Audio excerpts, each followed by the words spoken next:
দর্শক আসসালামু আলাইকুম, আবারও ফিরে আসলাম আপনাদের প্রিয় অনুষ্ঠান জীবনের গল্প নিয়ে। আমাদের ক্যামেরার সামনে দাঁড়িয়ে আছে এক দক্ষিণী আপু। আমরা কিছু প্রশ্ন করব, তার জীবনের গল্প শুনব, তার মুখ থেকেই শুনি যে তার জীবনে মানে কতটা কষ্ট আছে, কতটা কষ্ট নিয়ে আমাদের ক্যামেরার সামনে আসছে। আপু আসসালামু আলাইকুম, কেমন আছেন? ওয়ালাইকুম আসসালাম। আলহামদুলিল্লাহ ভালো আছি। তেমন ভালো নেই, মনের মাঝে অনেক কষ্ট এখনও লুকিয়ে আছে। এতদিনে ভালো একটা মনের মানুষ পাইলাম না আমি। আমার মনে খুবই কষ্ট। আমাকে কি কারো ভালো লাগে না এখনও? কেউ কি আমাকে পছন্দ করে না? এত সুন্দর একটা আপু আজ পর্যন্ত এখনও মনের মানুষ পান নাই? হয়তো বা সুন্দর বলেই কপালটা খারাপ, সুন্দর কেউ কে মনে হয় পছন্দ করে না। আচ্ছা, কেন এমনটা হলো যে এত সুন্দর একটা মানুষের মানে মানে জীবনের মানুষ মেলে না? এটা কেন, এরকম কেন হলো? হয়তো বা আমার কপালটা খারাপ, না হয়তো বা সুন্দর মেয়েদেরই কপাল খারাপ। তাছাড়াও তো আরও কোনো কারণ থাকতে পারে, হয়তো গরিব সুন্দর বলে তো নাকি? মানুষের চেহারা সুন্দর হলে তো হবে না, তার কপালটা যদি সুন্দর থাকে, সুন্দর একটা ভালো মনের মানুষ পায়, সুন্দর একটা স্বামী পায়, তাহলেই মনে করে যে সেই মেয়েটাই সুন্দর এবং সুখী। তো আমি তো এর মধ্যে কোনোটাই না। এর কারণটা কি গরিব বলে নাকি হয়তো বা। আহ, যৌতুকের জন্য কোনো বিয়ে শাদী হয় না? হ্যাঁ, এটা তো আমি বলছি, যৌতুকের জন্য আমার বাবা বিয়ে দিতে পারছে না। আমি গরিব ঘরের একটা মেয়ে, আর্থিক দিক থেকে খুবই সমস্যায় আছি। এক কথায় আমি খুবই নিরুপায় একটা মেয়ে।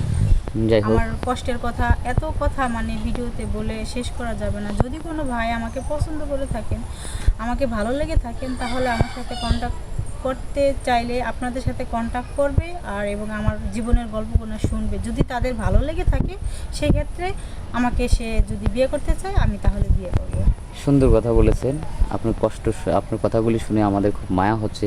তারপরেও এতটুকু মানে আশ্বাস না, বিশ্বাস পেতে পারেন, আমাদের ক্যামেরার সামনে এসে আমরা যদি কোনো ভিডিও পাবলিক করি, কোনো মেয়ে আজ পর্যন্ত মানে খালি হাতে ফিরে যায় না। হ্যাঁ, আমি আশা করি এটাও আপনিও ফিরে শুনছি, যাবেন না। আপনাদের মাধ্যমে অনেক অসহায় মেয়েদের বিয়ে হয়েছে, অনেক সুখে জীবনযাপন করতেছে। আমি তাদের কথা শুনেই আমি এখানে আসছিলাম, কিন্তু কপালটা খারাপ, আমার ভাগ্যটা কেন এমন হচ্ছে বুঝতেছি আচ্ছা, না। এখন আমি দর্শকের উদ্দেশ্যে আরেকটা প্রশ্ন করব। আপনার নামটা কি? আমার নাম তমা, আমার বয়স 24, আমার বাড়ি গাজীপুর, কালিয়াকৈর থানা। আমার মা নেই, বাবা আছে, সৎ মা ঘরে। আচ্ছা, এখন মানে আপনার পরিবারটা চালায় কি আপনার বাবা? হ্যাঁ, টুকটাক করে আমার বাবাই চালায়। আমি আমি কিছু করি না বলতে, এখন করতি টেলার্সের কাজ শিখতেছিলাম, যেন আচ্ছা, ওটা করে নিজে কিছু করতে চাই আর কি। করতে চাই শিখতেছি আর কি। মানে জীবনের সাথে যুদ্ধ করতেছেন আর কি, হ্যাঁ। যে বাবার মানে বাবা অনেক কষ্ট করতেছে, একটু যদি পাশে দাঁড়াতে পারি। হ্যাঁ, তো বড় ভাই নাই তো। আপনার বাবার বয়স কত? 70-80 বছর। 70-80 বছর? যদি বৃদ্ধ, সে কাজ করতে পারে? কি করবে তাছাড়া আর? ভিক্ষুকের মতো আর কি কাজ করে এক কথা। মানে অনেক কষ্ট করে কাজ করে। তো সৎ মার সাথে আপনার সম্পর্ক কেমন যায়? মানে আসলে মা তো মাই, মায়ের কথা নাই বলি, মার তুলনা কারোর সাথে দেওয়া যায় না, সৎ মা কিংবা আপন মা। আমার ভাগ্য খারাপ, এটাই আমি বলতেছি। যদি আমার মা বেঁচে থাকতো, হয়তো বা আমাকে ভালো একটা ছেলের হাতে তুলে দিতে পারতো, কিন্তু সৎ মা ঘরে আসার কারণেই হয়তো বা আমার ভাগ্যটা এরকম হয়েছে। আচ্ছা, আপনি লেখাপড়া করছেন? হ্যাঁ, আমি লেখাপড়া করছি, এসএসসি দিতে পারি নাই আর্থিক সমস্যার জন্য। আচ্ছা, যখন আপনি এসএসসি পরীক্ষাটা দিতে পারেন না, তখন কি আপনার মা বেঁচে ছিল না মারা গিয়েছিল? না, আমার মা মারা গেছিলো তখন। আমার মা যখন মারা যায়, তখন আমার বয়স 8-10 বছর। আহারে, অনেক কষ্টের কথা। হ্যাঁ। 10 বছর বয়সে এতিম হওয়াটা অনেক কি। তারপরে আপনার বাবা বিয়ে করছে। বিয়ে করছে কত বছর পরে? আপনার মা মারা যাওয়ার পরে? বিয়ে, আমার মা মারা যাওয়ার পরে বিয়ে করছি ও 7-8 বছর পরে। 7-8 বছর পরে। ও, এই এই সময়টুকু আপনাকে পড়াশোনা করাইছে বাবা কষ্ট করে, জীবনের সাথে যুদ্ধ করে। আমি 17 সালে লেখাপড়া মানে পরীক্ষাটা দিতে পারতাম, 17 সালে তো পরীক্ষাটা দিতে পারিনি আর্থিক সমস্যার জন্য। যাই হোক, শুনলেন সুপ্রিয় দর্শক, এই মেয়েটার জীবনের গল্প। আসলে 2-1 মিনিটে কখনো জীবনের গল্প শেষ করা যায় না।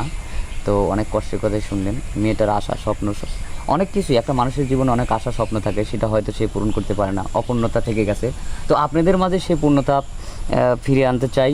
যদি কোনো সহৃদয়বান ব্যক্তি এই মেয়েটাকে পছন্দ করে থাকেন, তাহলে আচ্ছা আপু, আপনি কি মানে আপনার সাথে যোগাযোগ করবে এরকম কোনো ব্যবস্থা আছে? ফোন নম্বর আছে? আমি তো বললামই, যদি আমাকে ও আচ্ছা, আগেই বলছেন, পছন্দ করে। ধন্যবাদ। আমি ওই সময় ভুলে গেছি।